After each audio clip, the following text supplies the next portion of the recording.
Hello everyone, welcome back. I'm Emre and today in this video we are making poğaça. Poğaça is one of the most famous, well if it's not the most famous, sort of puff pastry recipe in Turkish cuisine. It is super perfect for your breakfast, for your brunches, or anytime you feel hungry and you want to eat something and you want to feel guilty afterwards. It's perfect for such times. Well, traditionally in Turkish cuisine there are two major types of poğaça. One is the tough and crunchy one, which is perfect, and the second one is the puffy and fluffy one, which is even better than perfect, and that one is what we are making today. So if you are ready, if you are curious about it, let's go see how to make it.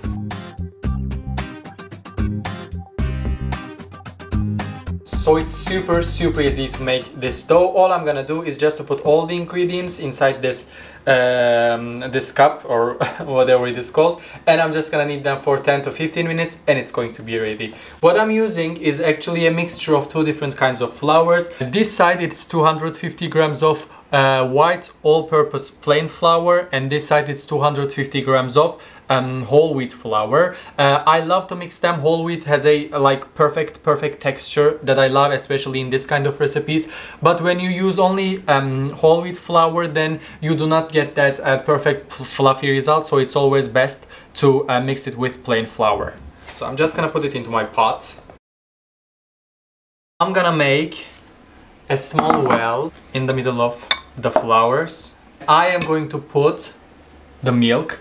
I have 2 cups of milk and half a cup of water. Milk is perfect. It's of course milky flavor. It makes our poğaça quite light when you put it. I love that light texture and taste. Half a pack of instant yeast, which is 5 grams.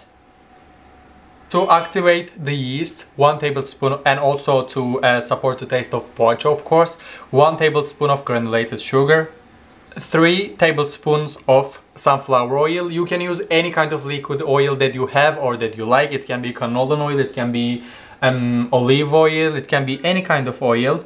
But you shouldn't forget that the kind of oil that you put inside, you are going to taste it and you are going to have the smell of it. And sunflower oil has one of the lightest smells amongst all the other liquid oils. This is why I'm using sunflower oil. And I'm gonna wait approximately 4 to 5 minutes until the yeast gets activated. In meantime, I'm going to clean my table and I'm gonna get back to you. When you see these bubbles over the surface of the liquid mixture, it means that it's ready to be mixed because the yeast is activated. So I'm gonna give it a mix with a spoon inside the cup, then I'm gonna take it off the cup and I'm going to knead it with my hands.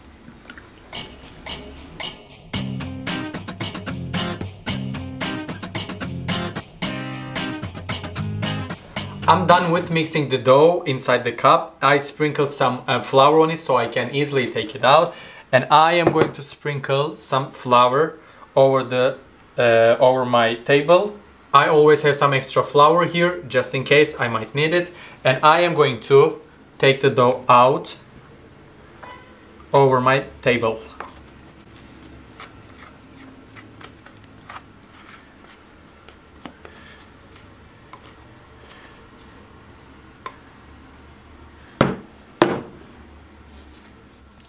And I'm just going to knead it.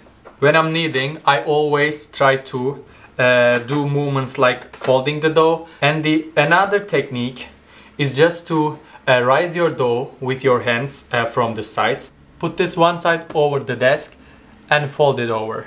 So do it from this side, raise it, fold it. Raise it, fold it. This is not mandatory. This is not really the most important part of making the dough. It's an easier and more fun way to knead the dough. So I'm gonna do this for 10 minutes.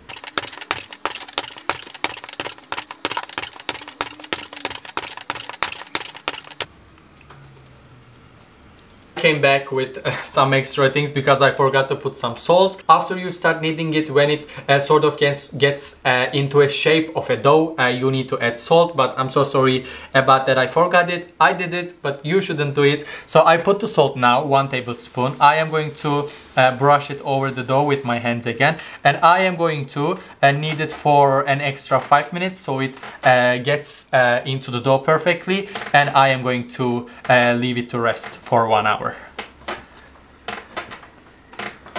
Do you see that because of that perfect technique of kneading, how perfect my dough is? It's amazing.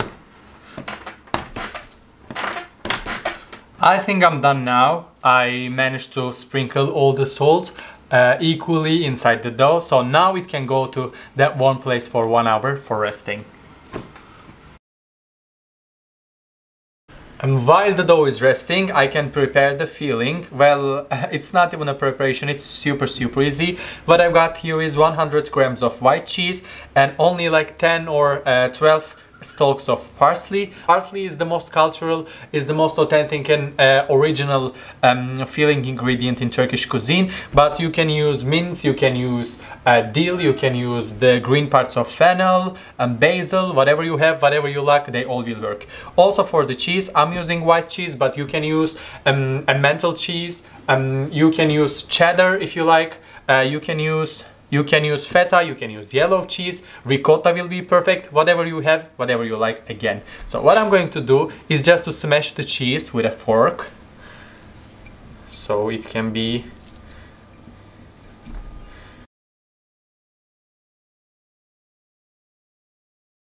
Now I'm gonna put the parsley that I chopped into small parts. And now I'm gonna give it a mix with the fork. Well, I should have used a bigger cup, but it's too late now. So I'm just gonna mix it. Yeah. And it's done like this. And now it has been more than an hour that the dough has been resting. So let's see how it is. Do you see how perfect it is? I think it was 4 or 5 times smaller than this when we first put it, but this is what happens when you knead the dough correctly.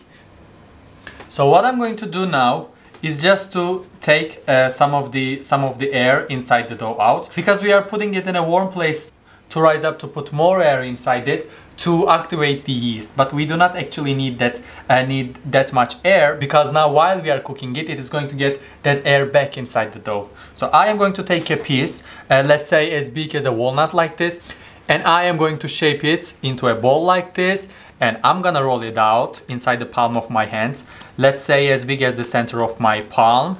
And I am going to take a small spoon, a dessert spoonful of the filling, put it in the middle, close it from one side to the other, and make sure it is closed, and put it in the tray.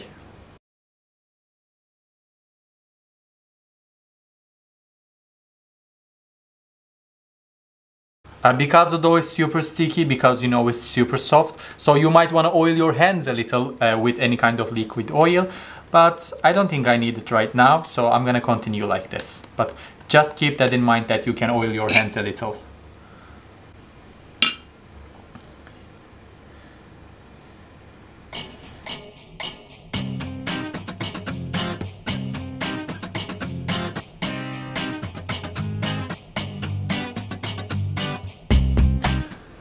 I'm done with shaping right now, but before I put them in the oven, I want to brush some egg yolk over them, so they're going to get a perfect color. For that, I have only one yolk, but if I brush it like this, the poğaça might smell a little like egg in the end. So, and also the consistency is not like how I exactly want it. This is why I want to make it a bit more runny. So I am going to put 1 tablespoon of water, tap water, inside it.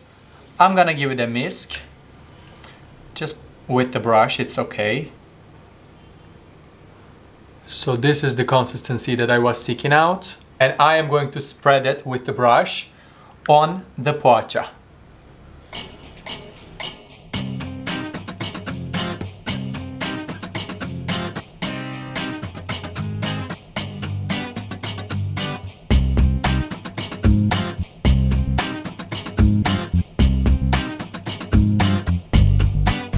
By the way, as you can see here, the fan is not open.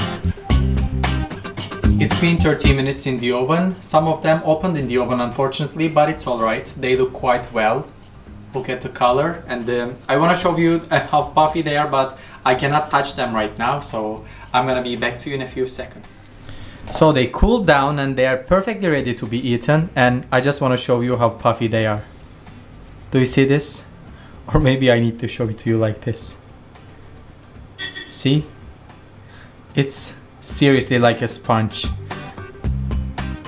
Well, I'm wasting this one, but it's okay. So if you want to have such a result, you can try this recipe, and if you like it, you can like this video and you can subscribe to my channel for free. So thank you so much for watching. See you next time. Bye bye.